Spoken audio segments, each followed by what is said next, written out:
Chapter 23, Lost and Found. The second gateway hovered a mere 30 feet away from the building that housed first one, creating an off-color window from the gardens of Canterlock Castle to a location a mere 5 miles away from the black tide on Earth. Erin stared at it impatiently, waiting for any news of her friends. Does it always smell like that? Erin jumped in surprise, turning to see a mint green unicorn standing next to her. She sighed in exasperation. Of course Lyra had found her again. No, she answered, it only smells like that because the gate is so close to where we're fighting the tide. Oh. That's good, the mayor said, wrinkling her nose while she stared at the hovering gateway. I wanted to visit the Earth, but it wouldn't be fun if the whole place were that stinky. Well, it's not, she replied shortly. Lyra seemed to get the hint that Erin wasn't in a talking mood. Either that, or she just decided to stare at the humans in fascination once again. Erin wasn't at all happy about being left behind. The royal guards had gone through, along with Twilight and her other friends, as well as Celestia herself. However, she'd been told that she wasn't allowed to go along. It made sense, in that she wouldn't be able to help in any significant fashion, but it just bothered her that her friends were facing the premier threat to her own world and she couldn't even stand by them. Erin glanced at a nearby sundial. It was hard to be exact, but if she had to guess, she'd say that the others had gone through almost an hour ago. She desperately wanted to get closer to the gate, but the guards gave a steely glare to anyone not walking on 2 legs. Any humans nearby were assumed to be actively working on the gate. How do you think it's going? Lyra asked after a few minutes. I really couldn't say. Do you think they'll be okay? She flinched at the question. The truth was, even after years of study, the tide still wasn't all that well understood. She honestly couldn't say if her friends would be all right or not. It was another reason she'd wanted to go through with them, rather than waiting behind. Knowing your friends could be in danger and you couldn't do anything to help was horrible. Not even being able to see if they were all right was so much worse. I'm sure they'll be fine, she eventually told Lyra. They have the princess with them, after all. Yeah. You're right. Lyra stared at the gateway for another minute, and then said, say, what would I have to do to be able to see a human without any clothes on? What? Well, I mean. I kind of want to study them, but they're always so covered up. How do I get them out of their clothes? A couple of drinks would help, Erin muttered. What? Nothing, she said. Look, humans tend to have taboos around public nudity. Asking a human to let you see them naked, well, that probably won't go over too well. But once things settle down, I guarantee you I can help you find plenty of pictures of naked humans. Once I get my internet access back, she thought. Well, I don't want to just see them without clothes, Lyra said. I also want to find out more about their culture. That's going to be tricky. We don't just have one culture, we have hundreds. Or maybe thousands. Lyra stared at her, wide-eyed. She was about to ask another question when there was a sudden commotion at the gate. Make way, a Pegasus in captain's armor bellowed, shoving through the gateway from the Earth side. Royal guards came to attention as the human technicians scattered out of the way. A moment later, several more Pegasi guards came though, bearing a large white form on their back. Oh no, Lyra gasped. Erin stared at Princess Celestia's limp form in disbelief. Make way, I said. The first Pegasus said, slamming another royal guardsman to the side. Bring the princess to her chambers, he instructed the guards carrying Celestia. Then he pointed a hoof at the guard he had shoved. You, go and tell Princess Luna that her sister requires her immediate attention, and will be in her quarters. The other guard saluted, shooting off quickly. The Pegasi carrying Celestia moved gently but swiftly, her weight distributed between them as they flew a foot off the ground. Erin watched them go, wide-eyed. She was vaguely aware of the buzz of conversation starting up behind her, confused and speculative from the humans, horrified and worried from the ponies. Next to her, Lyra was crying softly. Erin turned back to the gate, trotting forward in anxiety. She hadn't seen Twilight and the others come through yet, and her only thought was seeing if they were all right. The few remaining royal guards were too distracted to stop her before she had jumped through the gateway, startling the human soldiers on the other side. The human soldiers eyed her warily but didn't try to interfere with her as she looked around for her friends. She stopped in stunned disbelief when she saw the tide. It was familiar, in a way. She'd seen it many times on the news. But being in the presence of it, it was so huge. She shook her head. She had more important things to worry about now. She started trotting down the slight hill, looking for her friends. She didn't have to look for long. Several trucks came roaring up the road, towards the gateway. She stepped off the road as they passed her, kicking up a cloud of dust. She could make out the forms of several ponies in the back, so she turned and ran after them. More dust was kicked up in her face as the trucks pulled farther and farther ahead of her. The trucks stopped, and the ponies all jumped out, the unicorn and earth pony guards first, and then her friends. The guards quickly ran through to Equestria. She had just reached her friends as they approached the gateway. Are you all okay? She asked, relieved to see that they all looked unharmed.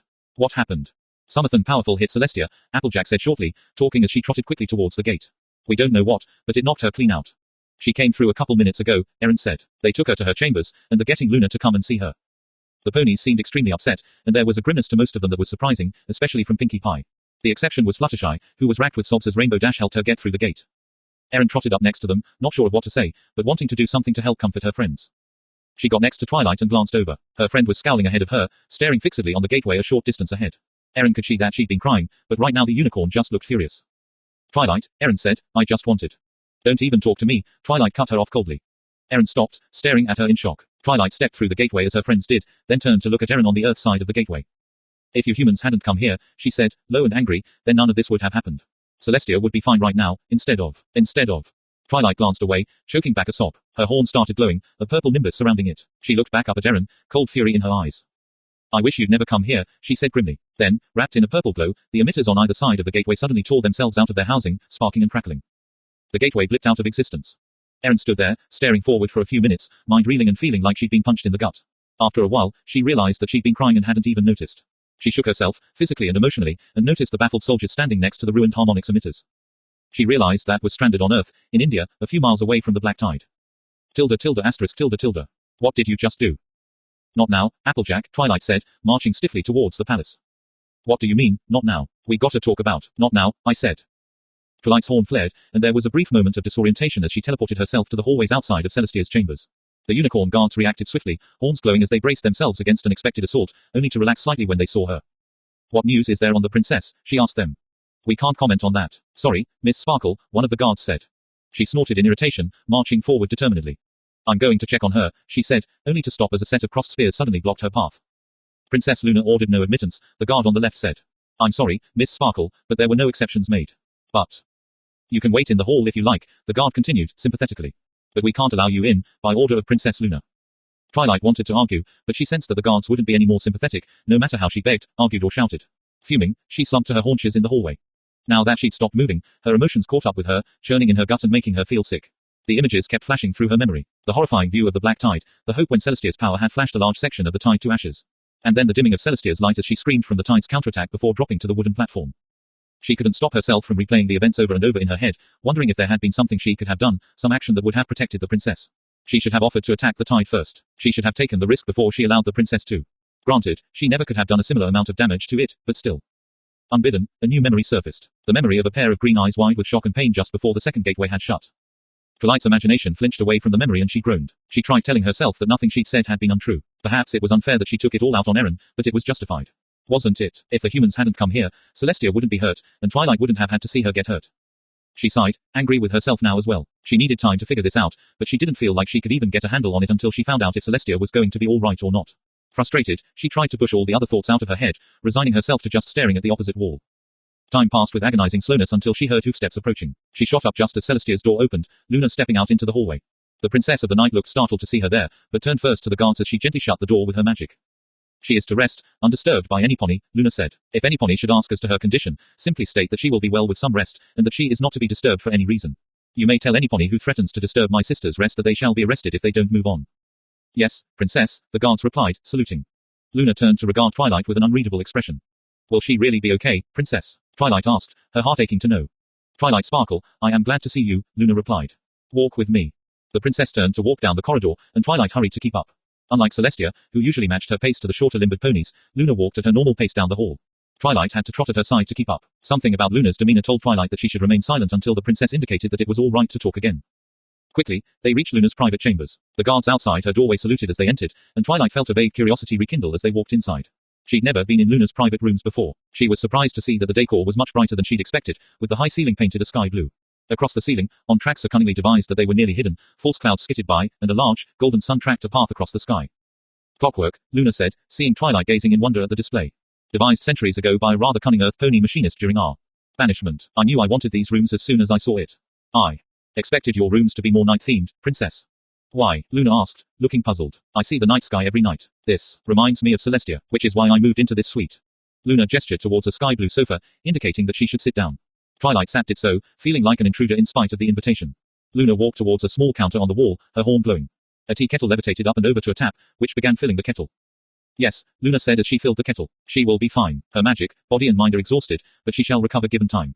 But as she is currently unable to tell me what happened on Earth, I must now ask you. Tell me, in as much detail as you can, what transpired when you went against the Black Tide. Twilight let out a pent-up sigh of relief. She felt a great deal of her stress and worry melt away at the news that Celestia would recover. What had happened was still horrible, but not unrecoverable. Luna didn't bother putting the kettle on a stove. Instead, she simply heated the water with magic. Within seconds, the kettle began whistling, and Luna took a silver tea service and several types of biscuits from the counter and brought them to the low table near the sofa Twilight was sitting uncomfortably on. She cringed as Luna began pouring her tea for her. It wasn't right for the princess to serve her tea, it should be the other way around. But Twilight was too uncomfortable to say anything, so she awkwardly took the cup that Luna gave her, using her own magic to float a couple of sugar cubes into her tea. She took a sip while organizing her thoughts, flinching at the scalding heat. Luna looked anxious. Is it not to your liking? She asked, and Twilight shook her head. It's not that, it's just too hot right now. Luna looked relieved, and Twilight put the cup and saucer back on the table for the moment. Then, gathering herself, she related the day's events to Luna. The Night Princess listened intently, occasionally interrupting with questions, or asking the Twilight skip certain parts that she wasn't interested in. She didn't care about the humans' anti-tide efforts, she only wanted to hear what the ponies had done, and what had happened to her sister. When Twilight finished, she tried her tea again. Still hot, but not scalding anymore. It was actually a very nice chamomile tea, very soothing and relaxing. Twilight sampled a cookie while Luna gazed into the distance, her teal eyes focused on nothing in particular. And you felt nothing, yourself? She asked after a moment. No, Princess, Twilight responded. That had actually been the most terrible part of the whole ordeal, knowing that Celestia was being attacked, but not from where or how, and not knowing how to help her mentor. Well, we shall have to discontinue any efforts to directly combat the tide, Luna said resolutely. I'm glad, Twilight said, honestly. She was sure she'd be having nightmares about that thing for weeks, at least. She could still smell the chemicals from the toxic mud in her coat, and suddenly longed for a shower. "'Tis a pity, though," Luna said with a sigh. "It sounds like we may have made some definite progress against it, before this counter-assault." "Yes, Princess Celestia managed to destroy a large portion of it before. Whatever happened, happened. How large?" "Well, of the nano ring, I think she destroyed about a mile or two in either direction, at least. For the tide itself, perhaps a semicircle of about a mile radius.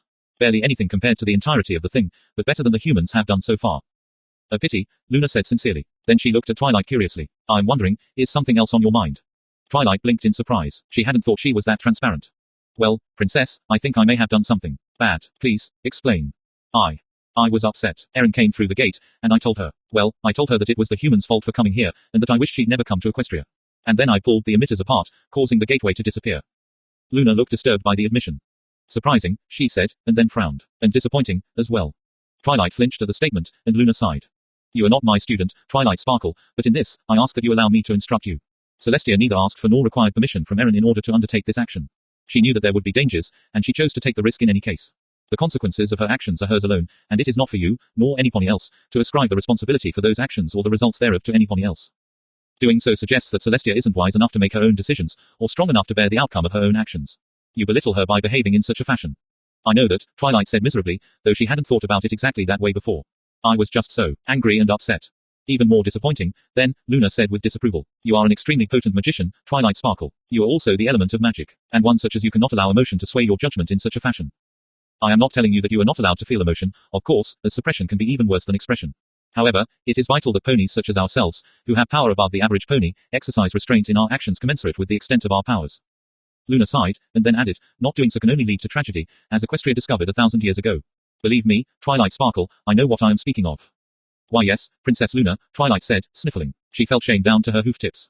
Luna sighed again, and lifted herself off of her couch, levitating the cups and kettle behind her. "I need to make some arrangements," she said. "Celestia's absence will complicate things for a while. You, on the other hoof, should go see your friends. Tell them, and any pony who asks, that Celestia shall make a full recovery shortly." Once again, Twilight found herself cringing, this time in anticipation for the tongue lashing she was sure to get when she met up with her friends. "Yes, Princess," she said. She stood up off of the couch, walking morosely towards the door and letting herself out. Nothing for it but to get this over with, she decided, and set off to find the others. Twilight found her friends in the shared dining area, though they weren't eating. She interrupted a conversation as she opened the door, all of them looking at her as she walked in, head down. She noted that they all seemed to have showered recently, and decided that they probably wouldn't give her a chance to do so herself before either Applejack or Rainbow Dash started grilling her. It turns out that she was almost right. Applejack opened her mouth as soon as she walked in the door, but Rarity got there first. "Before any pony asks you whatever it was that you could have possibly been thinking when you said those dreadful things to Erin before stranding her on Earth, I believe we would all like to know if Princess Celestia will recover fully or not." "Oh, yes, she'll be fine, she just needs rest, according to Luna." "Why, that's wonderful news," Rarity said, beaming. Then the expression vanished from her face. "Applejack, you're up." "Just what in the hay were you thinking, girl?" Applejack said, jumping to her hooves and stalking towards her. "Do you have any idea what it is you've done?" "I'm sorry," Twilight shouted. "I was upset, okay? I wasn't thinking clearly." "You weren't thinking clearly," Applejack snorted. "You weren't thinking clearly, when you told Erin that you wished she'd never come here. When you left a good friend of ours right next to the horrific monstrosity that just managed to knock Princess Celestia for a loop. Is that what you're saying? That all happened because you just weren't thinking clearly?" Applejack was nose to nose with her right now. In spite of her guilt, Twilight started feeling angry. It didn't help that she had, somehow, forgotten about Erin's proximity to the tide when she destroyed the gateway. The extra guilt helped to fuel her anger. "That's right. I made a mistake," she snapped back. "I was so mad that the princess got hurt, that I couldn't do anything to stop it, that I lashed out at Erin." She wiped a hoof across her eyes, clearing away the tears. "I know it was wrong, okay," she continued. "I've had a lot of time to think about it, and I know how horrible it was that I did that, and I want to make it up to her as soon as I can." "Do ya, now?" Applejack asked, eyes narrowed. "Well, it's good I don't have to try and buck any sense into that thick head of yours." "Maybe you still should, Applejack," Rainbow said, scowling. She may be due for a good buck to the head, anyway. Her other friends either weren't looking at her, or seemed to share AJ's and Rainbow's opinions. Twilight was crying now, both angry and ashamed. She opened her mouth to retaliate, and then remembered what Luna had said. She took several deep breaths, until she felt in control of her voice. I know what I did was wrong, she said, shakily.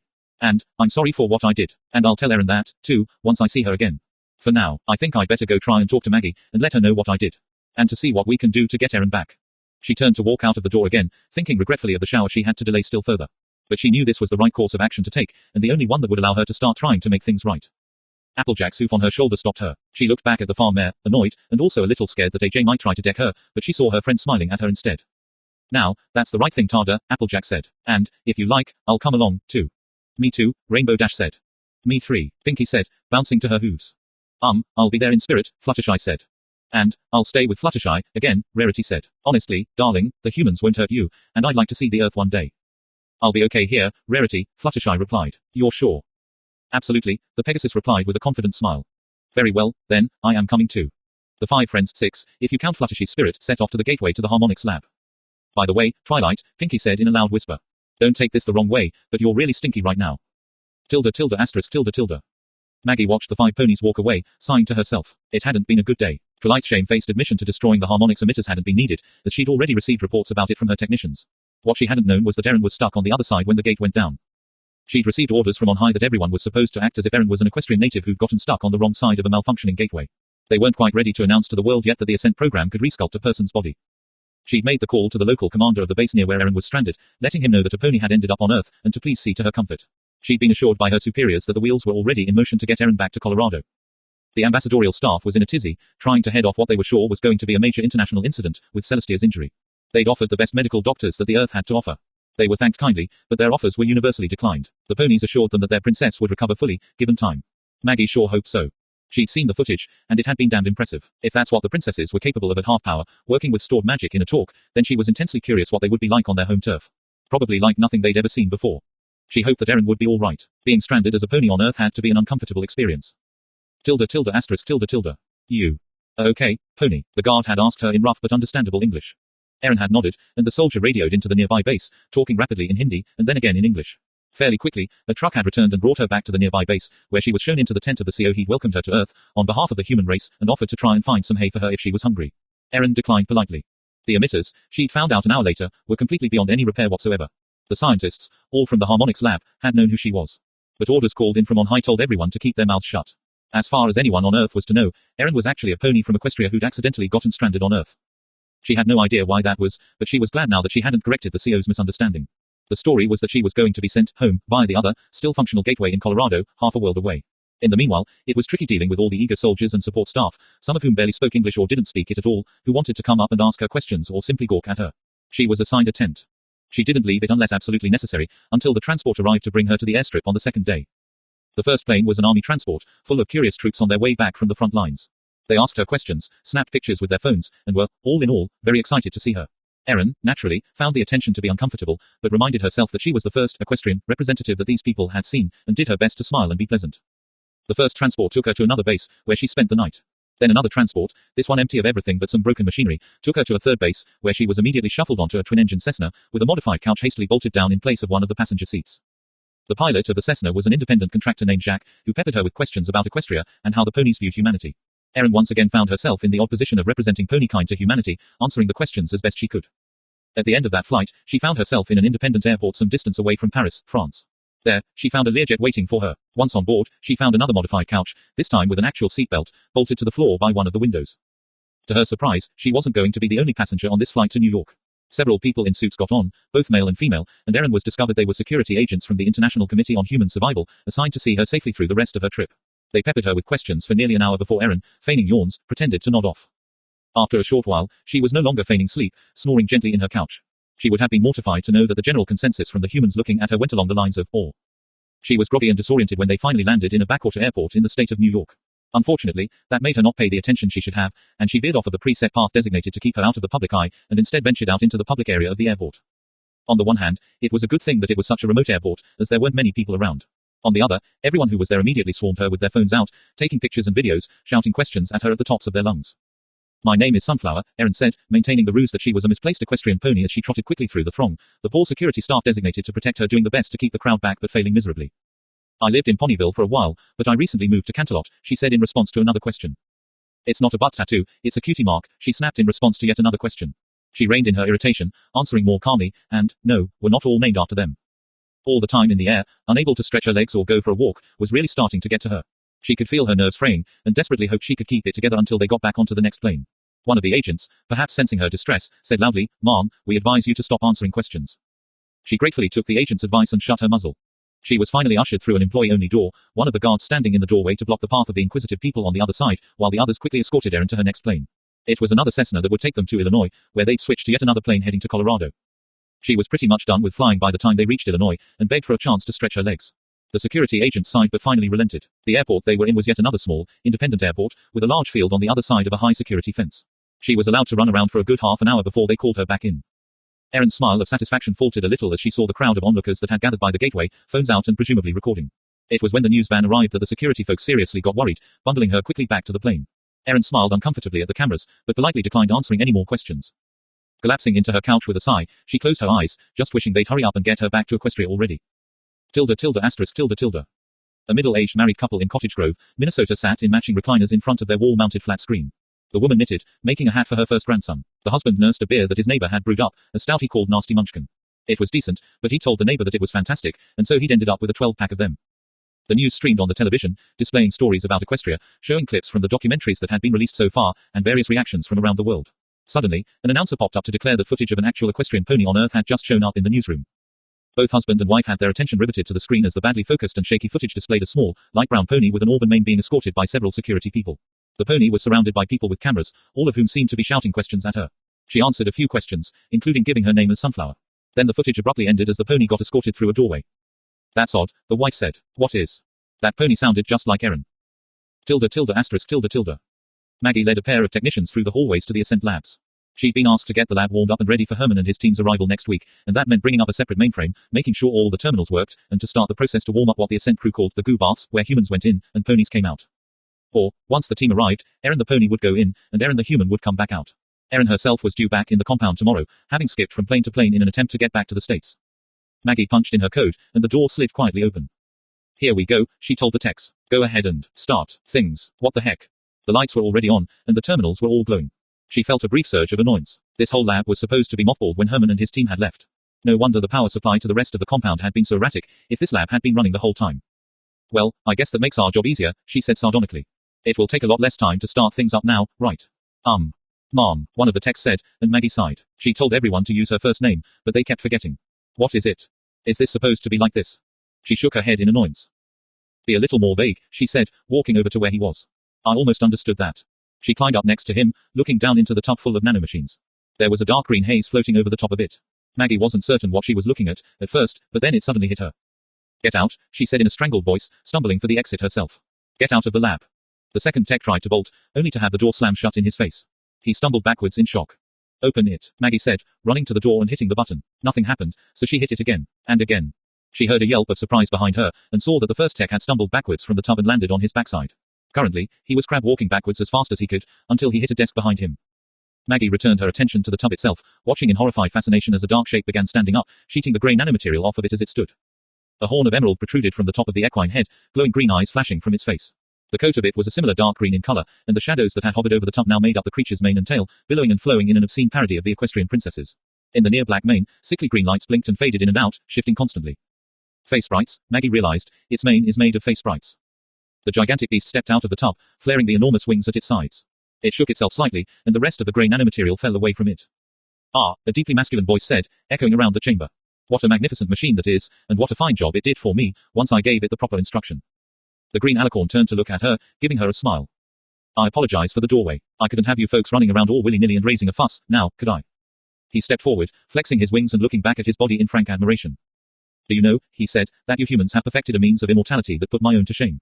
I am very impressed, quite honestly, and not just because I now inhabit perhaps the most powerful form ever seen. Ah, which reminds me." The creature's horn glowed briefly. All around the room, terminals exploded in a shower of sparks. Maggie heard a thud and turned to see the mainframe, which controlled the nanomachines themselves, pouring smoke out of every vent. "That should prevent anyone from copying or surpassing me, at least for a while," he said with smug satisfaction. "What do you want from us?" Maggie managed to ask through her fear. She'd seen the tapes, she knew what this creature was. Or, rather, what it had been, when it had possessed a terrified Erin, running her almost to death through the forests of Equestria. "Nothing you won't willingly provide for me," Malachite said, in what may have been intended to be a soothing voice. First, though, I shall require some sustenance. I am terribly hungry. Maggie felt the cold grip of terror as she remembered what the face sprites ate. Malachite saw the look on her face and laughed. Have no fear, I don't mean to eat you, he said. This body is designed to keep the face sprites happily fed, but it still needs food of its own. I could simply murder a bowl of pasta and a glass of wine right now. Then he stepped forward again, looking down at Maggie. She realized that Malachite was now perhaps a foot taller than Celestia, who she'd had the brief pleasure of meeting when she'd gone through the gateway a few days ago. But then, it will be down to business. I wish to speak to your Robert Thompson, the one who's in charge of leading the resistance against the Black Tide. I have a proposal for him that he might find interesting. Malachite smiled at her benevolently. Side story, death is not for me. The weather for that day had been completely wrong. Had I been faced with that same weather the year previous, I would have been playing outside under the stern eye of my governess, a long-faced mule of a mare with a sour apple frown and a penchant for mercilessly crushing anything resembling joy under her roughly trimmed hooves. But still, a day outside was much to be preferred to the days spent indoors, in our musty manor hall, endlessly repeating lessons by rote and learning all the various ways in which to behave as a fine gentlecolt. And, so, the weather was wrong. It should have been raining, instead. A steady and mournful wind with an overcast sky, and miserable, drizzling rain. Whether this perfect was so inappropriate, it was nearly an offense against the dignity of the day's events. I resented the daylight. I despised the birds singing in the trees, and the wind in the branches. I loathed the clouds in the sky and the green and growing grass. But mostly, I hated the other ponies, all of whom went on as if life hadn't changed drastically over the last several months. As if life were, somehow, still normal. The unicorns by the graveside gently lowered his coffin into the earth, laying him to rest next to my mother, who had died when I was born. My relatives stood around the grave somberly. Cousins, aunts and uncles, all dressed in black, but that was the only concession they'd made to the day. There was no mourning, no tears, not so much as a sad face. They were expressionless, stone-like. I felt then and I still feel now that the funeral was nothing more than an unwelcome distraction from the daily routine. I tried to emulate their lack of expression, their emotional distance. I tried to keep my face still, and my eyes dry. To do so, I reminded myself that my father had been distant, authoritarian. We'd never talked simply as father to son, never played games, never laughed, and certainly never joked. And, most definitely, we never talked about my mother. I received nearly all of the information I had regarding her from my Aunt Emerald, who preceded my father to the grave by less than a year. I tried to control my emotions. I failed miserably, and the added humiliation of my loss of control only made the tears run faster, hotter. I sobbed like a foal, grief and loss and anger and shame mixing behind my eyes and running down my cheeks in a flood. And even that wasn't enough to shift the stoic features of my relatives. Not one jot. And oh, how I hated them, for that more than anything. Things did not improve after the funeral. What are we to do with him? My aunts all asked. Where should we place him? Who should care for him? It wouldn't do, obviously, for a member of our esteemed family to be left out on the street at such a young age. Think of the scandal. And yet, taking him in would be such a bother. Think of how his personal tragedy could reflect fully on us. Every time I thought I couldn't hate them more, I found I was wrong. I held on to that hatred, I nurtured it in my breast like a baby bird, feeding it with their words and my resentment. It gave me something to feel other than grief, something to dwell on other than loss and fear of the unknown. It was my uncle Corundum that came up with the solution, Celestia's Academy. It was a boarding school, prestigious and well respected. Nopany could say that I was being neglected if they sent me there. I would be well cared for and given the best education possible. The relief on their faces was palpable. Nopany would have to worry about taking me in, making room for the sad little orphan unicorn colt. And, more to the point, my father's estate would pay the cost of tuition for me, leaving their own accounts unmolested. Indeed, it was a perfect solution for every pony. They could put me safely aside and forget about me, and I'd see the backs of them for all eternity. I was scared, naturally. Going away to a school, being cared for by ponies I'd never met. It was frightening, but my anger carried me through. They asked me condescending, patronizing if that sounded like something I would want to do. They asked me as if I were a foal, speaking down to me as if I had no understanding. They spoke of all the friends I would make, all the wonderful things I would learn. It didn't matter, none of it did. I simply wanted away from them. I wanted away from this life. I told them that I would love to go to the academy. The arrangements were made, and I was enrolled at the school in a matter of days. Money can open many doors, and my uncle had spent a considerable amount of my father's in order to get me in as quickly as possible. I was shown to my room, which I would share with 5 other colts, the bed separated by nothing more than a little distance.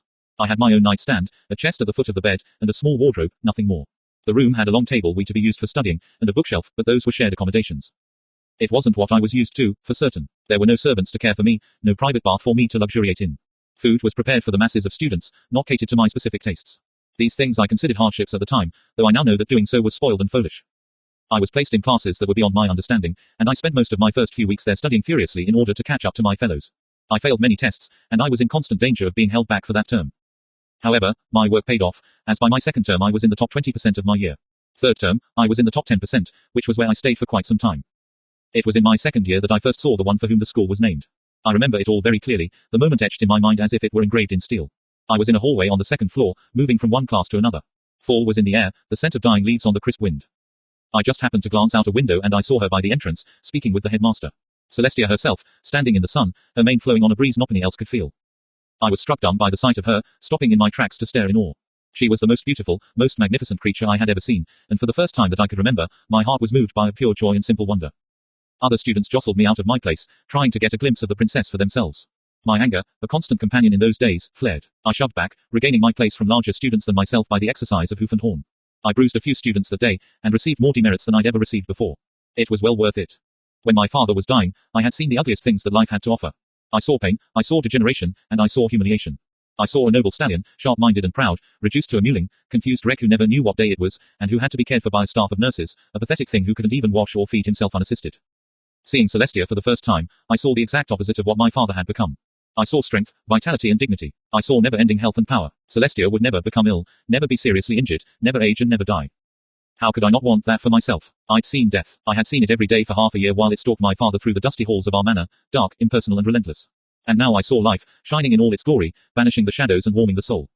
How could I not reject the one for the other? Death, I decided, was not for me. I would spend however much time it took to be certain that I would never go the way of my father and mother before me.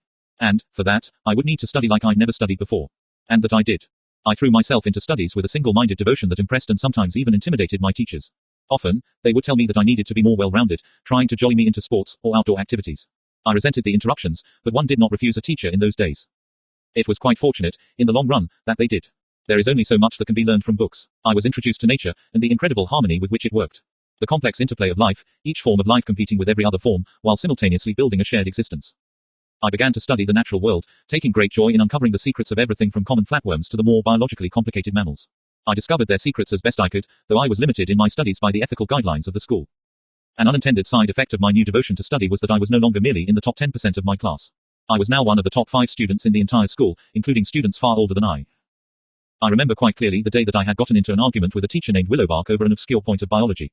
He was apoplectic as I pointed out his error, and even more so that I calmly refused to retract my statement. Even though I was proven right, I was given 50 demerits by the outraged teacher, and told to leave his classroom. I did so, gladly, and resolved that I would never again suffer to be taught by fools. I would learn and grow, and I would be the master of my own course and destiny. As I made that determination, I was shocked to find that I had earned my flank mark, a pair of golden serpents twined around a silver-winged rod, the ancient medical symbol that predated the very founding of Equestria. I never did return to that classroom. Willowbark remained bitterly opposed to me for the rest of my career at that school, though I didn't deign to return the attention. He simply was not worth my time. Well before I graduated from Celestia's school, I had learned everything I had an interest in learning. I had even branched out, exhausting avenues such as mathematics, astronomy, philosophy and history.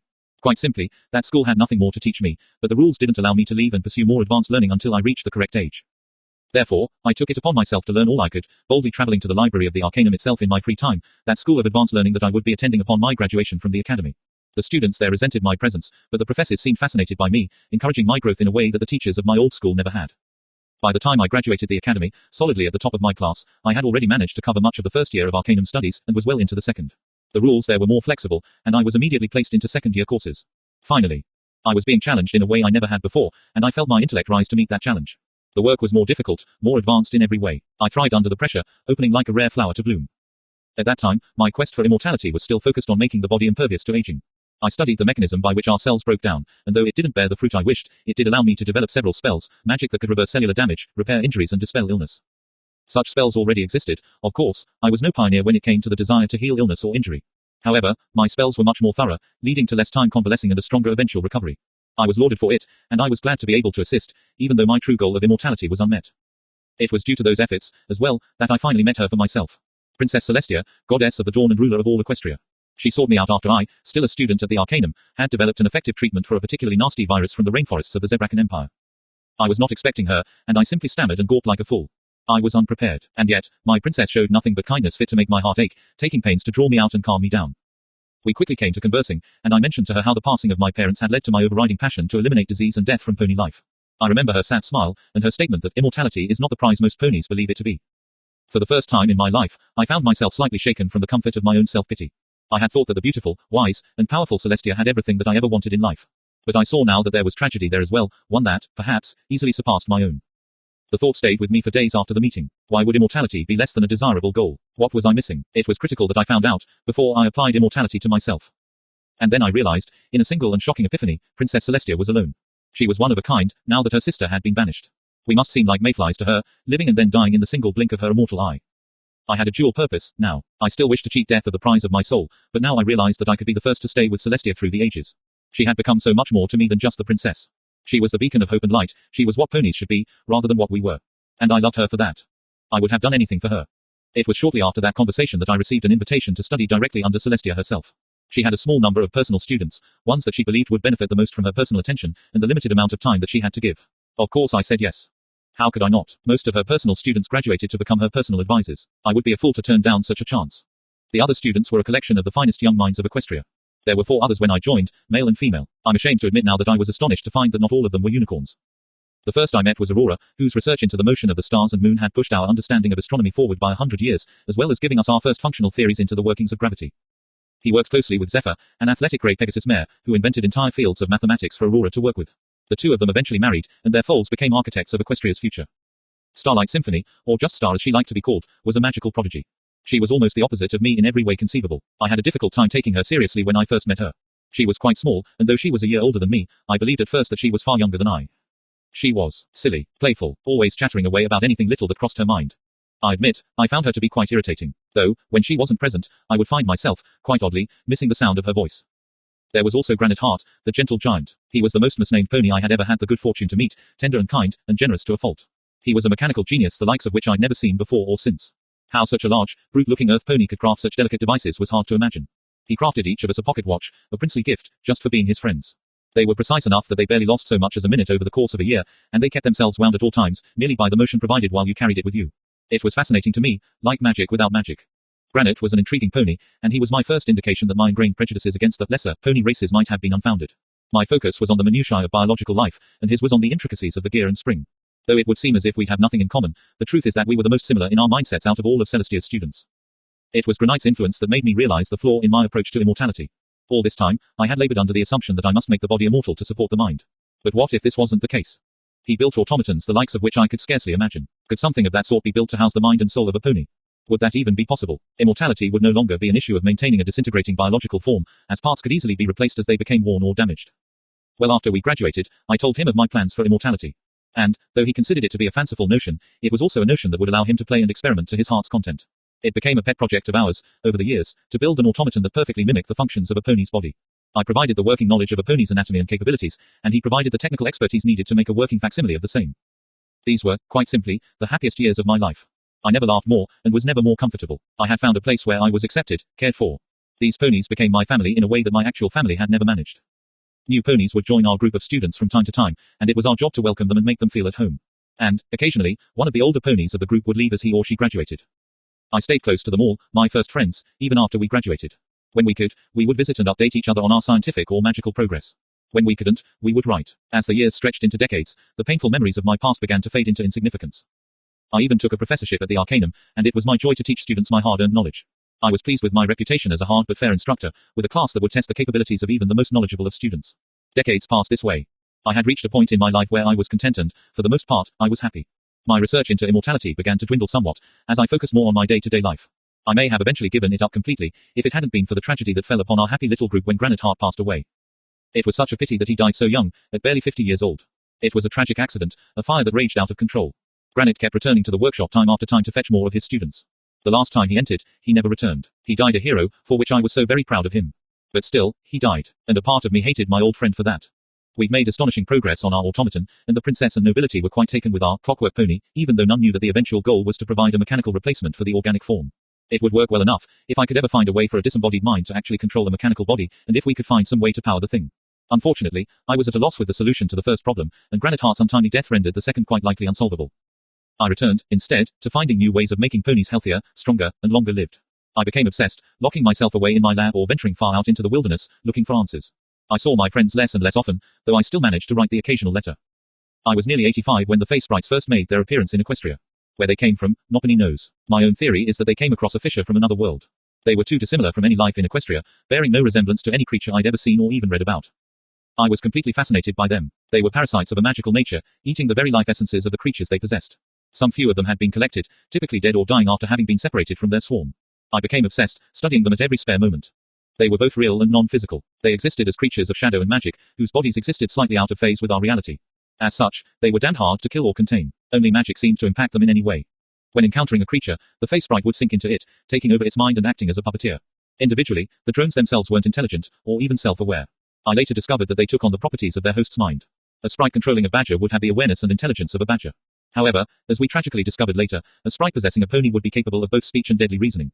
In addition, with or without a host, their queens were viciously cunning, though not nearly as intelligent as the average pony. All over the Everfree forest, groups of creatures were gathering together, possessed by the Fae sprites.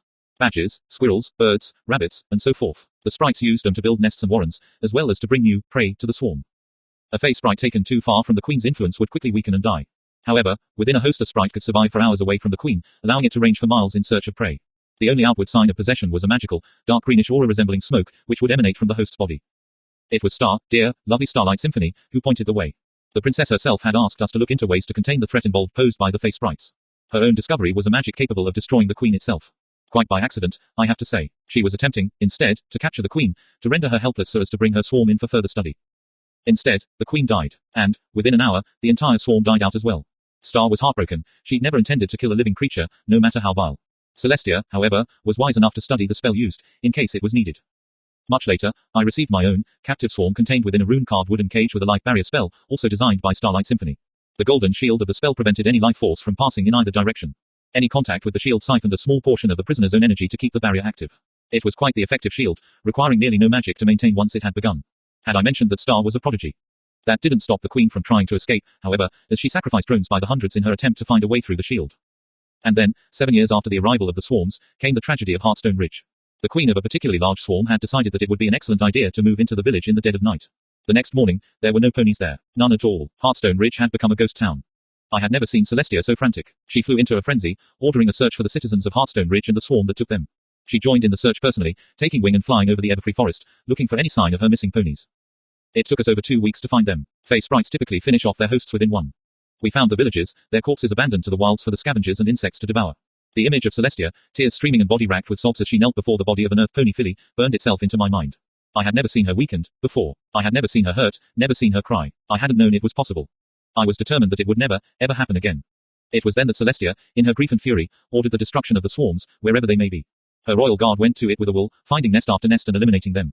They had specialized spells that would locate swarms, guiding them to them like a needle on a compass. The swarms responded to this destruction by retreating further and further into the wilds, drawing out the inevitable. It was late at night, some time after the purge had started, that I found myself in the hallway where the automaton pony was displayed. I cursed myself for not working harder on completing this project. If the ponies of Heartstone Ridge had mechanical bodies, the Fae sprites would have been unable to possess them. And then I stopped as my mind latched on to that thought. Possession. Perhaps that was the key. The Fae sprites could control the bodies of others. It was an ability I could not yet perfectly duplicate with magic. Perhaps the Fae sprites held the key. In my excitement, I forgot Celestia's sorrow and anger. I went to her, full of tales of immortal ponies, ones who could never die, who could simply replace old bodies with new. Celestia listened, at first confused and then interested, until I mentioned that I believed it was the Fae sprites who would provide the key. No, was all she said in response. Simple, definite, unarguable. When I protested, she grew angry. I told her that we would be the ones controlling the swarms. The queens never aged, that we could tell. They would remain alive as long as nothing killed them. If our minds, our spirits, took their place, then it will be us who would live forever, only needing the occasional body in replacement for old ones as they died. And where will these bodies come from? She asked me, disappointed and angry. Fae sprites can't possess an automaton, Malachite. Even if they could, similar things have been tried in the past, to tragic consequences. A living mind needs a living body, else it will go insane. Would you then feed off of other ponies? Cause the deaths of others to fuel your own immortality? How, then, are you any different from the Fae swarm itself? I tried to argue my case, but to no avail. The princess wouldn't hear of it. It was her grief, I reasoned. Grief, and hatred of the Fae swarms had made her irrational, though I was loath to attribute such a flaw to my immortal princess. But I would prove my case, I would prove it well. I bowed my head, vowing to wait out the tide of emotions, and present my case once again when she was calmer. As I was leaving, however, it was as if Celestia had read my mind. Before I reached the door, she informed me sternly that my studies into the Fae swarm were no longer needed, as the swarms were now nearly extinct, and likely the last would be completely destroyed by the end of that year. I was to end the life of the queen in my laboratory immediately upon my return. I saw my promised immortality slipping through my hooves at her statement, though I believe I managed to keep the emotions from my face as I assured her that I would do so, at my first opportunity. I returned to the laboratory, frantic with indecision. What to do? Follow the orders of an emotionally turbulent princess and perhaps doom myself, not to mention all of Ponykind, to nothing more than a mortal life. Disobey, and have the princess simply order some pony else to do the deed in my place. There were simply no good options. I surveyed the cages full of animals, as well as the tiny clockwork rodents on my desk, gifts from the late Granite Heart. So far, my spells to bond a living mind to a non-living body had met with very limited success. The only times I had succeeded, the animal had been unable to control the body, and the soul had then dissipated shortly thereafter. I was convinced that the properties of the Fae sprite's possession capabilities held the key. Somehow, they were able to inhabit and drain the life of any living creature, even plants, though they obviously preferred animals. And now, I had one of the last swarms left alive in my possession. I made my decision. Celestia was distraught, and not thinking clearly. I would not destroy this swarm. I would simply wait until she was thinking rationally once again, and propose the idea once more. I sent a letter to Celestia stating that the queen was dead. Of course, she was not. Instead, I hid her in the basement of my laboratory in case any pony stopped by. Fortunately, the spell that located the swarms could not penetrate the life barrier spell, or my ruse would be up the moment a guard cast it within a few miles. But there was a problem that I hadn't been aware of at first. After a week, I noted that the captive swarm was growing continuously smaller. The queen had long since stopped sacrificing drones for nothing, but now the swarm was starving. As it starved, the drones cannibalized each other. The swarm now was half the size it had been a week ago. I couldn't wait much longer, and I couldn't release the swarm to feed. I decided that an expedition was in order. I rented a cart and loaded a few supplies for a journey into the wilderness.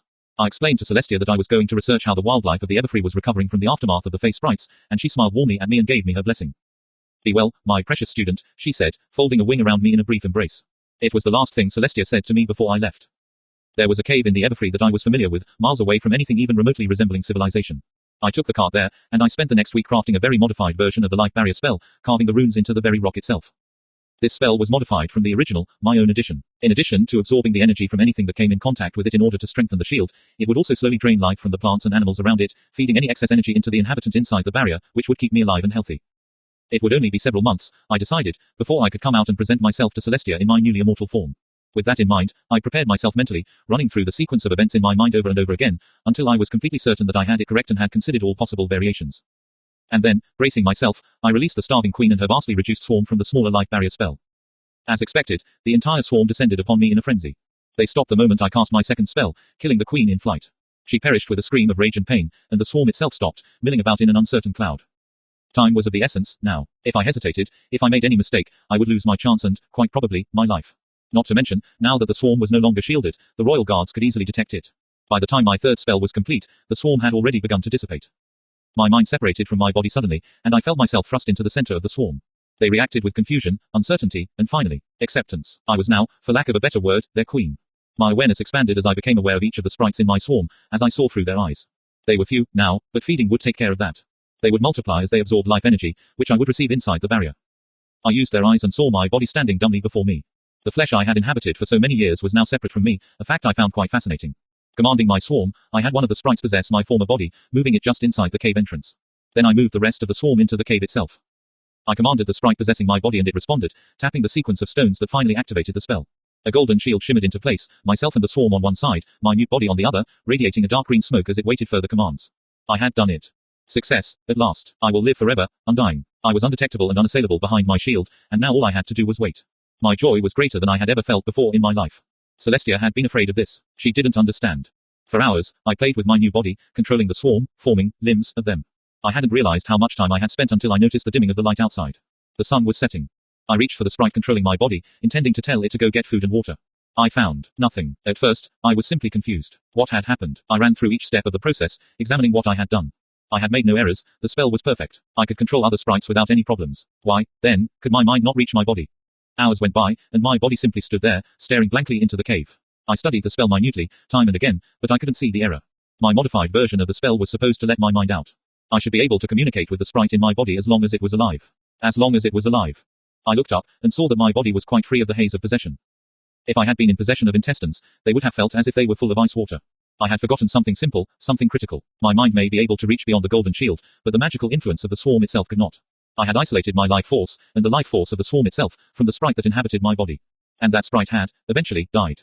I railed against the situation. I cursed myself for a fool. I screamed at my body, standing there blankly. I raged at it to eat, to drink, to let me out. It did none of those things, though it did occasionally blink dully.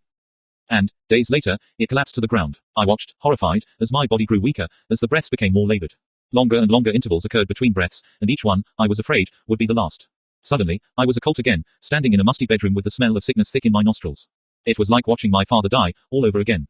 And, finally, with a deep sigh of expelled breath, it simply stopped breathing. I mourned. What else could I do? I babbled to myself, inconsolable in my loss. I hadn't realized how attached I was to that old body until I had seen it die through dozens of sets of eyes. I wondered, with creeping horror, how long I would remain in this cave until some pony found me. Weeks, months, surely not years, I hoped. I cursed myself again for my supposed cleverness in choosing such a remote location. I simply didn't know how long it would be before any pony found me. But, eventually, I calmed myself. I realized that I had achieved my goal, after all. I could wait. Eventually, I would be free again. Not even rock could last forever, but I would. Eventually, I would show Celestia what I had become, and how I would never die. She would welcome me back with open wings and a smile on her face. And, until then, I would simply live on. Chapter 24, Reunions. After him, Celestia shouted, "Find him, move in pairs, to prevent him possessing any one of you." He fled through the underbrush, Celestia's voice ringing behind him. He was glad for the lack of a heart, as the panic he felt now would likely cause it to explode. Malachite knew Celestia of old, and he knew that she would never stop the search for him. It would be impossible to outrun the pursuit behind him. If the Earth ponies didn't catch him, the Pegasus would. He'd surprised them and gotten a head start, but that wouldn't last him long. He had no choice but to hide. Fortunately, there was one thing he was very nearly certain that all ponies today had forgotten: face sprites didn't need to breathe. He spent the first night hiding in a hollow log, half buried in the silt of a riverbed. When the sun rose on his first morning of freedom, he eased himself cautiously out of his hiding place. There were no signs of pursuit, but he wasn't foolish enough to be less than cautious. Moving as quickly as he dared, he kept to the shadowy underbrush as much as possible. He had a plan, devised during his last few days in the cave. It was foolish, and beyond risky, but it was his best hope for a permanent escape. The humans were opening a portal to Equestria soon, a permanent one, and that would give him a whole world to hide in.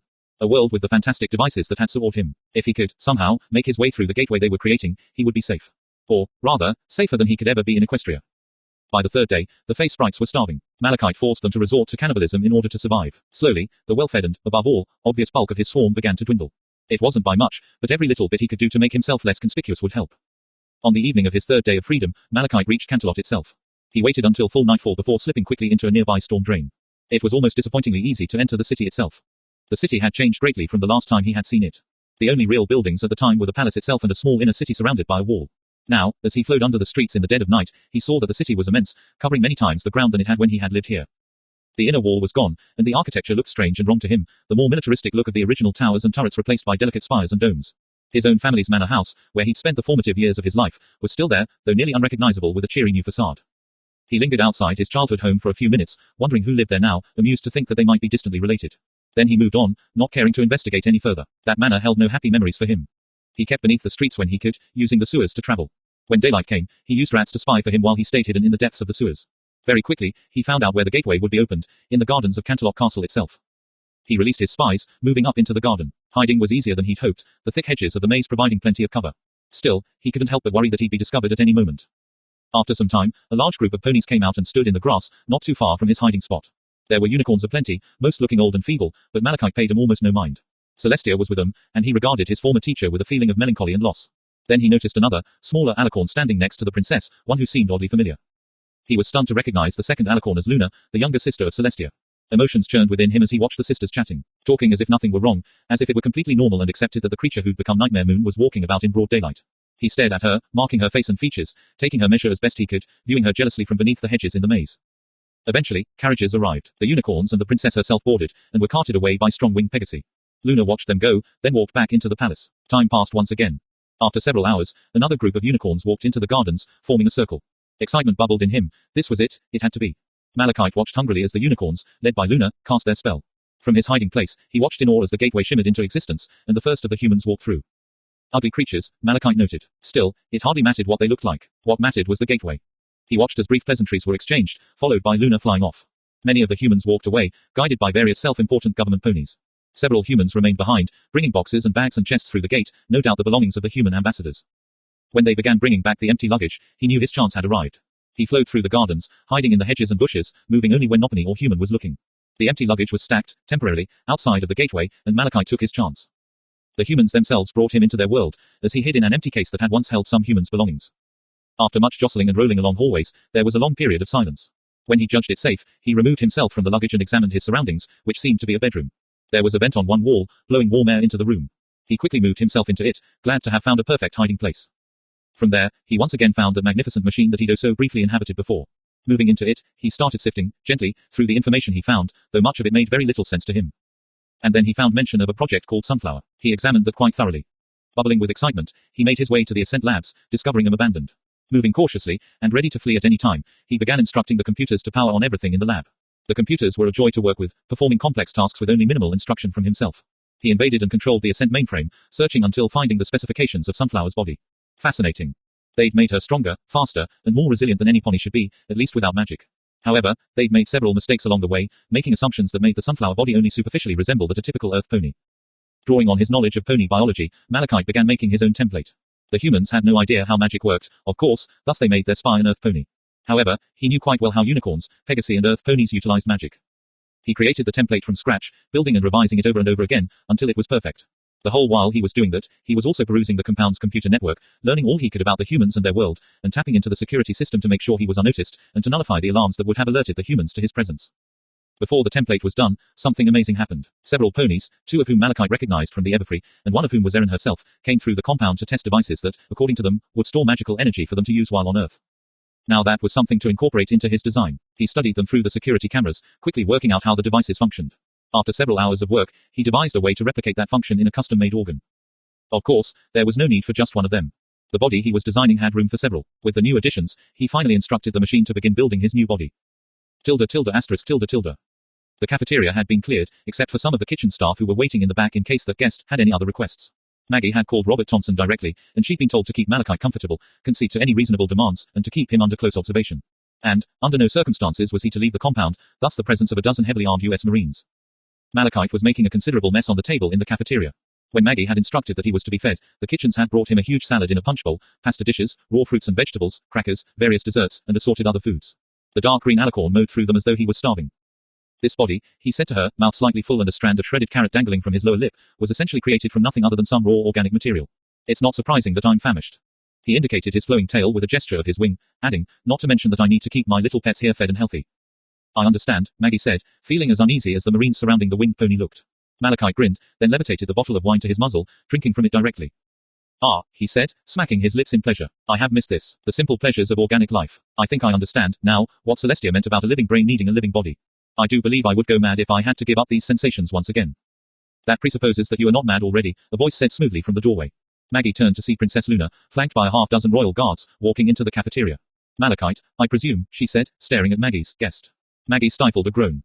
She definitely felt a headache coming on. The last thing she needed was for a conflict to arise. Who knew what would happen if two alicorns started fighting in the middle of the Harmonics compound?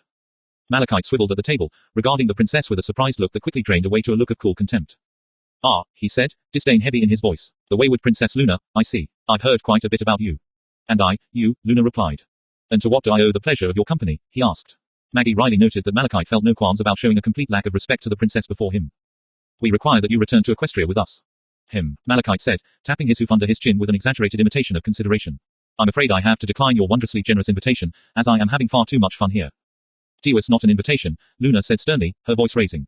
You will return with us, to answer for your crimes. Crimes.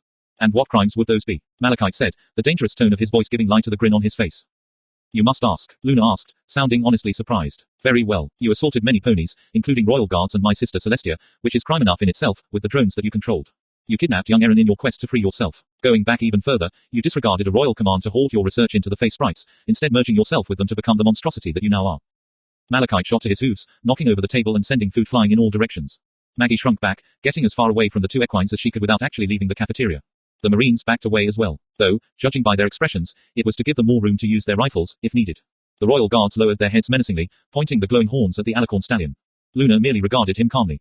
You dare to call me a monster? Malachite growled fiercely. You, who tore Equestria apart and plunged us back into a dark age. You, who became darkness incarnate in order to bring eternal night. You dare to call me a monster after what you did. It's not for you to judge me, Malachite, Luna said icily. I'm a princess of Equestria, regardless of how you feel about the sins of my past. I'll have you understand. Oh, I understand, Malachite said, snorting with disdain. I understand so much better than these foals who follow you today. Lest you forget, Luna, I was born a mere century after you became Nightmare Moon. I saw the scars of what you did to the heart of Equestria. And more, I saw what you did to Celestia herself, and the burden that you placed upon her soul, and the pain it caused her every single day. There is no penance for that, no absolution. I accept no judgment or authority from you. The air hummed with tension as the two alicorns faced each other. Maggie was alarmed to note that Luna's formerly placid exterior had cracked slightly, her mouth turned down at the corners, grief and fury both plainly visible in her eyes. It only lasted a moment before the princess regained her calm. Will you return with us? Luna asked finally. No, Malachite said, waving a wing dismissively. And if we force the issue? Luna asked. Then I'll fight you, princess. And, believe me when I tell you, on Earth, you will lose. Luna regarded his form in an appraising fashion. That remains to be seen, she replied. I can see that you are not a true alicorn.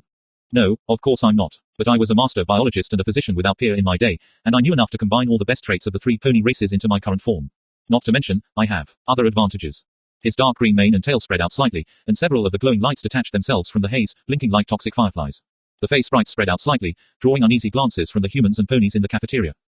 I doubt that Celestia has taught you the spells to destroy a face sprite, princess, Malachite stated calmly. Without it, you will be hard-pressed to avoid having every sentient being in this room turned against you. Even if you destroyed this body, that would only be a slight inconvenience. I can easily live without it. Luna looked briefly uncertain, glancing at her guards out of the corner of her eyes. Then she looked back to Malachite, her expression inscrutable. Maggie felt the 10 seconds tick by, and then finally Luna spoke again, this time addressing her guards. Stand down, she ordered. The unicorns looked startled, but relaxed their poses, allowing the glow on their horns to dim. There will be no confrontation here, Malachite, Luna said. It will be unseemly to bring hostilities to a foreign nation, after all. Maggie let out a sigh of relief at that, and the Marines relaxed slightly as well, though they remained alert. Luna turned and started walking away, her guards staring warily at the green alicorn in the cafeteria before they began following her. Luna, Malachite said, stiffly. The princess stopped, then looked back over her shoulder at him. Malachite continued, grudgingly, obviously not eager to talk to her. How is she? Celestia, Luna asked, blinking in surprise. Malachite nodded. I admit, I am surprised that you asked. She was my teacher, my mentor and my friend for most of my life, before I merged with the swarm, he pointed out. Regardless of what you may think of me, I care about her deeply. She will be well, Luna said, her expression softening somewhat. She's regained consciousness once or twice today, though briefly. Her recovery is going quite well, and she should be back on her hooves in a few days. Do you know what caused it? Malachite asked. I saw the images, but there's no indication of what the tide did to her. A very powerful psychic attack, Luna said. She could have better fended it off, but she had exhausted almost all of her power in attacking the thing in the first place. Defending her mind took the remains of her energy. I see, Malachite said, nodding. Then, with clear reluctance, he added, thank you. You are welcome, Luna said. She hesitated, then said, when she recovers, I shall tell her you are here. Perhaps she would like to send a message to you. Thank you, Princess, Malachite said, slightly less stiff than before. I would like that. We have much to discuss. Luna looked at him for a while longer, her expression unreadable. Then she nodded, turned, and looked at Maggie. It was a pleasure to see you again, Maggie Henson, Luna said, glancing at Malachite. Take care of yourself. Maggie nodded, catching the undertone of Luna's statement. Be cautious around him, she was saying. I intend to, Princess, she replied. ****. How do we know we can trust you? The human asked. Because I have no reason to lie, Malachite replied. Maggie Henson, standing in the room behind him, snorted derisively, which he ignored. Human technology was simply fascinating. The elderly male on the screen scowled at him, and Malachite was awed to think that this person was sitting hundreds of miles away, looking at a similar image of his own face. Scrying spells had done things like this back in his day, but they required a fairly skilled unicorn to pull it off, and it wasn't something done casually. Pardon me, Malachite, Robert Thompson said dryly, but so far, your actions haven't exactly inspired confidence. Fair enough, Malachite replied, nodding, but it's in my own self-interest that I help you. What do you mean? Because I don't dare to return to Equestria, Malachite said, with complete honesty. At least, not at this time. Here on Earth, I can match, or even defeat the princesses. I designed my body with that in mind. As long as they can't draw directly on the magic of Equestria, I can stave them off. However, on Equestrian soil, I wouldn't stand a chance. And, simply, I don't trust them not to immediately imprison me, or perhaps execute me. They don't seem like the type to summarily execute ponies, Robert Thompson said doubtfully. You don't understand how badly Celestia hates face sprites, Malachite said, grimacing. As long as I am bound to these things, I don't have much of a choice but to stay on Earth. And, for that, I need to help you destroy the Black Tide. Surely you can see that my own vested interests make this a mutually beneficial arrangement. Perhaps, the human replied, or, perhaps you intend to somehow take the tide over and use it to feed your lust for power. Malachite stared at the screen for a moment, then barked out a quick laugh. No, he said, shaking his head. Believe me, this body is all I ever really wanted. I won't get sick, I won't age, and I'll never die, provided I am somewhat careful to avoid injury. In return, all I ask is that your world grants me both asylum and access to the Ascent project whenever I feel the need to enhance, repair or rejuvenate my physical form. The human stared at him through the video screen, and Malachite waited patiently. Fine, Robert Thompson said finally, rubbing the side of his head with his fingers. I'll take this to the committee, and we'll have our answer to you in a day or two. What is it you're planning on doing? It should be fairly obvious, Malachite said. I'm going to simply possess the thing and turn its own nanomachines against it, making it devour itself from the inside, turning it into, let's say rock. Do you have a preferred type of mineral? If not, I'm fairly partial to malachite. He grinned at the human, who stared back at him with frank disbelief. And, you're sure this is going to work? No, Malachite replied, but I truly hope it will. If nothing else, well, if I do my best to save this world, then perhaps Celestia will accept me back in Equestria when all of this is done. All right. You'll have our decision soon. In the meanwhile, you can consider yourself under Maggie's jurisdiction. She'll keep you fed, safe and cared for, and you'll do what she says in the meanwhile. Malachite bridled a bit at that, and something of his irritation must have shown on his face, because the human frowned and said, that's non-negotiable, Malachite. You'll have to earn our trust if you want us to trust you. Oh, and it should go without saying, but I'll say it anyway, if you possess any humans or ponies with those sprites of yours, the deal is off, and we'll do everything we can to help the Equestrians get you into custody. Is that understood? Malachite calmed himself with an effort of will. It's understood, yes. I'll behave myself, he said. That's good, Robert Thompson said. Oh, and stay out of our computer systems from now on, too. Maggie. Yes, sir, Maggie Henson said. Do what you think is best with him. You have my full confidence and support. Thank you, sir, she replied, and the screen went dark. Well, Malachite said after a moment, standing up, that went well, I think. I believe I'll go outside for a while and give my wings a stretch. No, Maggie said. Malachite turned to frown at her. I assure you, I'm not planning on. I'm not going to have you flying around where anyone with a camera could spot you, and I'm also not letting you out of my sight, she interrupted. You'll stay indoors for now, until I get word that you can be trusted outside. In fact, you can stay right here, in this room, until I say otherwise. Hit the intercom if you need anything, and we'll have it brought to you. Malachite was unhappy with that, but he reminded himself that it would just be for a short while. Soon, he'd be free, as well as immortal. Very well, he said. There will be guards at the door, Maggie said, as she walked through them. Then she turned back to him, looking him in the eye. One last thing, she said. Erin will be back in the compound tomorrow. You are not to approach her or attempt to contact her. In fact, we're going to do everything we can to make sure she never even has to see you.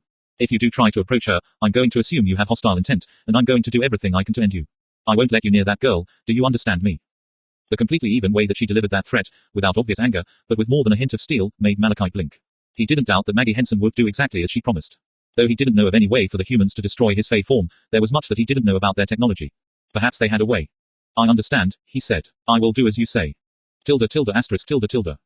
She watched as Luna gently closed the door, then turned to walk as quietly as possible into her room, her eyes focused on the bed in the corner. As she approached, she obviously noticed the bed was empty. Over here, Luna, Celestia called from her cushions on the floor. Celestia, her sister said, obviously overjoyed. You're awake. How are you feeling? Feeble, old, and foolish, Celestia replied wryly, but whole and otherwise well. I feel about as weak as a newborn, though. Ah, well. That will pass, especially now that you're awake. Luna settled herself down in the cushions nearby, smiling warmly at her. It's good to have you back, Celestia. I missed you. It's good to be back, even though I'll be somewhat sad to end my first actual vacation in 1500 years, Celestia said with a laugh. She levitated her teacup up to her mouth and took a sip, grimacing at the taste. Do you not like your tea? Luna asked, noting her expression. Not particularly, Celestia said. It's a restorative brew, of zebra origins. I find it's a wonderful way to regain strength and focus, though I don't use it very often. It smells divine, but tastes rather like a camel's backside. Luna snorted with surprise at her sister's statement. I'm surprised you'd know what that tastes like, Celestia, she said teasingly. I've experienced many strange things over the centuries, Celestia said enigmatically. Luna's eyes widened in shock, and Celestia started laughing. I'm joking, of course. Of course, Luna said, her relief evident. Sister, I have some disturbing news. Oh, dear, Celestia said with a sigh, placing her teacup down on the floor next to her. It seemed there was never any time to rest. Nothing too serious, I hope. There is no easy way to put this, Luna said, seriously. Malachite is back, in the human world. Celestia felt a chill. She knew what face sprites were capable of, and the humans didn't even have any magic to stop them. He could very well run rampant until she managed to corner him, and with his ability to control human machinery. This could be very bad, indeed. There's more, Luna said. He has used the device that transformed Erin into a pony, and has somehow crafted himself a new body. Essentially, he has made himself into a creature resembling an alicorn. Now that was a surprise. She would have expected him to go to ground, hiding as far away as he could. Interesting, Celestia said, absorbing the information. I went to Earth to try to bring him back, but the confrontation did not go as well as I expected. What happened? Luna briefly explained, describing the confrontation and its outcome. Celestia frowned, considering. Do you think he really would have possessed the humans, if pressed, she asked, finally. Most likely, Luna said. I believe I could have brought him down, but the damage would have been severe, and it would have been an international debacle if we fought there. Not to mention, if we destroyed the facility, we might have removed humanity's only hope to escape the Earth. It was a foolish thing for me to do, and I opted not to compound the error by escalating to violence. That was the right decision, Celestia said. Did he say why he was there in the first place? Not to me, but I heard from the humans that he has some plan to stop the tide. Really? Celestia asked, surprised. Did the humans mention what his plans were? No, they had no idea when I talked to them. However, he was aware of your defeat, so I can't imagine that he would assault it directly. I imagine he will use the power of the face sprites to possess and dominate it. I don't think that will work, Celestia said, doubtfully. Oh. I simply can't see a face sprite dominating something so vast, but Malachite really was the expert on those creatures. If he believes it can be done, then maybe it can. There was a lull in the conversation while Celestia considered what Luna had told her. Luna broke the silence after a minute. He asked how you were. He was concerned for your well-being, she said. Celestia frowned. I would like to believe he really does care, but I can't afford to assume the pony I once knew is still in there. Not anymore, not after this much time. I'll have to be wary of him. That seems wise, sister. Well, Celestia said, shaking her head slightly. Enough of dusty old Malachite. Tell me, any other news since I've been incapacitated? Luna smiled, and started talking. First about affairs of state, migrating slowly to life in general. In the end, the royal sisters ended up enjoying the rare chance to simply talk to one another, simply enjoying being in one another's company. To Celestia, that was far more restorative than the terrible tea, which she dumped out the very first chance she got. Tilde tilde asterisk tilde tilde. The car stopped in the parking lot, and Erin smiled with relief. They were finally here. It seemed to take forever, but they were here. One of the agents, a blonde, balding man in his 40s named Brian, opened the door for her. Erin gratefully stepped out of the back of the limo, stretching each leg in turn before rising up on her hooftips to stretch all four legs at once. Her leg muscles were a little twitchy, and she definitely felt a need to walk around a little. The last few days of travel had left her restless and anxious. The agents walked her into the reception area, where Erin was beyond pleased to see Maggie waiting for her by the large front desk, a big smile on her face. Maggie, she exclaimed, running up and standing on her hind legs to hug her around the waist with her forelines. I've missed you. Erin, it's good to see you. You look like a mess, haven't you been brushing your mane? No, Erin said with a snort. I've been going from plane to plane for the last few days. I haven't even had the chance to shower or anything. Yeah, I can kind of tell, Maggie said, grimacing slightly. Oh. Sorry, Erin said, springing back self-consciously and blushing. Was it really that bad? Just a little. Well, horse sweaty, I guess. You get used to it, Brian said, smiling as he approached, and Erin's blush deepened. Anyway, she's all yours. I have to check in with my superiors. Erin and Maggie both thanked him, and Erin waved as he and the other agents walked off into the administrative wing of the facility. Maggie turned and led Erin back into the more restricted scientific area. I think the first order of business is to get you back to your rooms, Maggie said. You need a shower, and you need to run a brush through that rat's nest of a mane. I'd appreciate that, Erin said, quite eager to clean herself up. How is Celestia? Is there any news?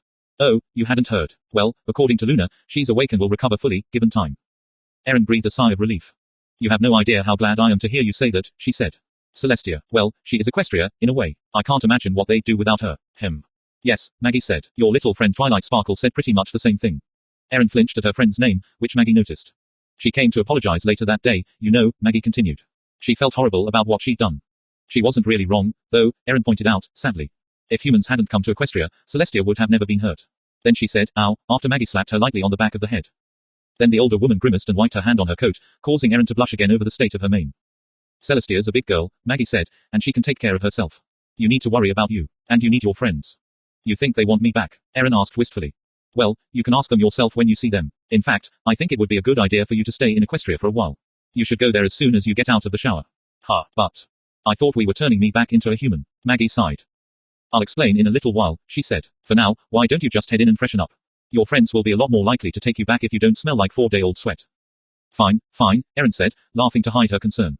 Maggie was obviously avoiding telling her something pretty important, but she trusted the older woman. In short order, they reached Erin's room. She was surprised to see the guards outside her door, but Maggie refused to elaborate. She was even more surprised when Maggie insisted in coming in and waiting while she showered. Something was definitely up. A month and a half as a pony had eliminated pretty much any sense of modesty she might have had about showering in front of the other woman, so she jumped in as soon as she had the water at an acceptable temperature, grabbing the long-handled brush in her teeth and pumping a specialized shampoo all over herself, both mane and coat.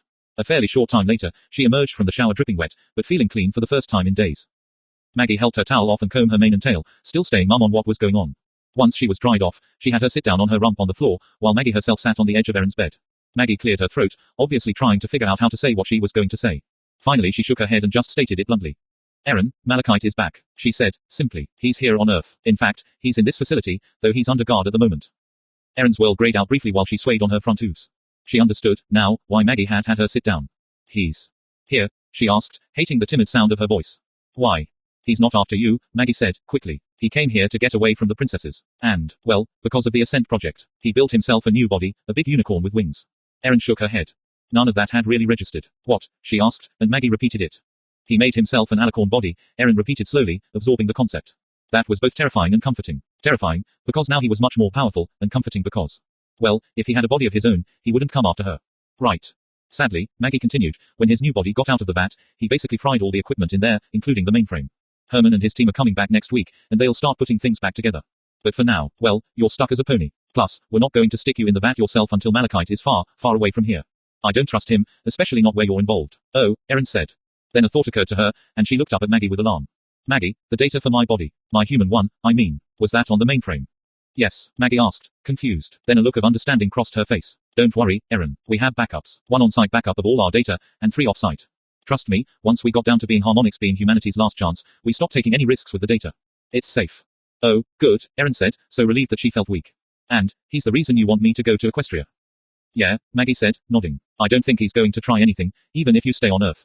But I know he's still afraid of the princesses, so it would be a good idea for you to stay in Canterlot for now. Maybe even Ponyville. Good idea, Erin said, standing. Can we go, like, right now? I was going to grab something to eat, but I'd rather eat in Canterlot now. Yes, let's get going, Maggie said with a smile. She walked with Erin all the way to the gateway, the 2 guards falling in behind them as they walked. Even with the guards, though, Erin was slightly on edge, glancing over her shoulder from time to time, and staring down branching hallways. Quickly enough, they reached the gateway. Before she walked through, Maggie handed her a slip of paper. That will get you back on the Wi-Fi, once you get your tablet back, she said. They didn't want you online, because they were afraid of what you'd show the ponies, but... Hey, what's the worst that could happen? Gar. Maggie, never ever say anything like that, especially so close to Equestria. Erin said, slightly panicked. I swear, there's something in the magic there that turns every statement like that completely ironic. Maggie blinked in surprise and chuckled uncomfortably. Got it, she said. They hugged again, briefly, and Erin trotted into the Canterlot Gardens, the slip of paper tucked into a string purse around her neck. The Canterlot guards eyed her with surprise, but smiled and welcomed her back as she trotted through the gateway. She smiled and waved back, recognizing at least one of them as a guard that had been assigned to protect her door from marauding council members. She trotted quickly through the castle, trying to decide if she should look for her friends, or just go to her rooms. Even though she was fairly sure that Maggie was right, and that Twilight felt bad about what she'd done, it had still hurt. It didn't help that she knew what Twilight had said was basically true.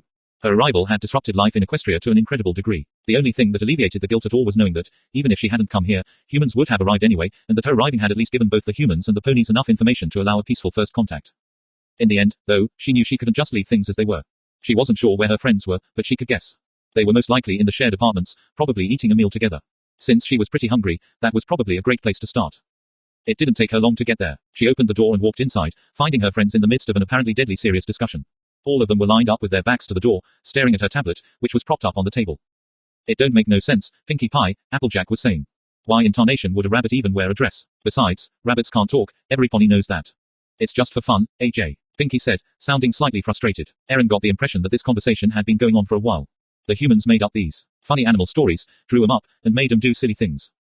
That's crazy, Rainbow Dash said. If they're drawings, how do they move and stuff? They show oodles and oodles of them, one right after another. It only looks like they're moving. Nah, Dash said, sounds like it would be easier just figuring out how to teach a rabbit to talk. I'm sorry, but the name, Bugs, is simply revolting, was Rarity's input. Bugs are nice, Fluttershy added. Bugs are icky, Rarity counted in a reasonable voice, and Fluttershy sank behind the table rather than disagree with her friend. I thought Erin said that guns were powerful dangerous, Applejack put in, staring with fascination at the tablet set up on the table.